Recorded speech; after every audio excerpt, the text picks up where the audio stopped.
Match জিতেও হতাশ Guardiola. রাগ ঝাড়লেন post match কনফারেন্সে। বললেন, এরকম সিদ্ধান্ত কোনোভাবেই মেনে নেওয়া যায় না।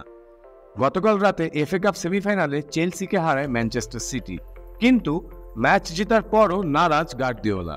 কেননা ফুটবলে একটা মেজর ট্রফি ম্যাচ শেষ হবার পর একটা দলের কিছুটা রেস্টের প্রয়োজন হয় এবং প্লেয়ারদেরও মাসেল রেস্ট দিতে হয়। সায়েন্স বলে এই সময়সীমা 72 ঘন্টা, কিন্তু পেপ গার্দিওলার দল সেই সুযোগটি পায়নি।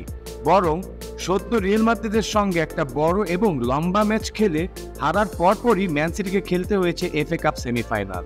প্লেয়ার কিংবা কোচ কেউই মেন্টালি এবং ফিজিক্যালি যথেষ্ট রিকভারি টাইম পায়নি, আর এই নিয়েই চটে গিয়েছেন পেপ।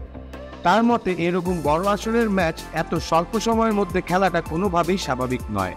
সে আরও বলেন যে এটা তাদের সৌভাগ্য যে তারা এই ম্যাচ থেকে জয় বের করতে পেরেছেন, কারণ তার দলের কেউই 100% ফিট ছিল না ম্যাচটি খেলার জন্য। আর সত্যি তাই, যেই ফাস্ট পেস্ট ছন্দে থাকা ম্যান সিটি আমরা দেখেছি গোটা সিজন জুড়ে, সেই ম্যান সিটিকে দেখা যায়নি এফএ কাপের এই সেমিফাইনাল লড়াইয়ে। যদিও ম্যাচটি জিতেছে ম্যানচেস্টার সিটি, তবে সেই জয়ও খুব কষ্ট আর নাটকীয়ভাবে আসে। 80 মিনিট পর্যন্ত ম্যাচে কোনো গোলই হয়নি, কিন্তু এরপরে 84 মিনিটে এক অসাধারণ গোল করেন বার্নার্ডো সিলভা, আর সেই গোলেই জয় নিয়ে মাঠ ছাড়ে ম্যানচেস্টার সিটি। তবে গোল করেও খুশি নন সিলভা। তিনি বলেন, এই ম্যাচ 120 মিনিট পর্যন্ত যায়নি, এটা আমাদের সৌভাগ্য, কারণ আমাদের মধ্যে কেউই এরকম বড় ম্যাচে 100% পারফর্ম করার অবস্থায় ছিলাম না। এত বাধা আর অল্প রেস্ট নিয়েও হয়তো ম্যান সিটি দেখেই এই ম্যাচে জয় নিশ্চিত করতে পেরেছেন তারা, এবং কোয়ালিফাই করে গিয়েছেন এফএ কাপের ফাইনালে।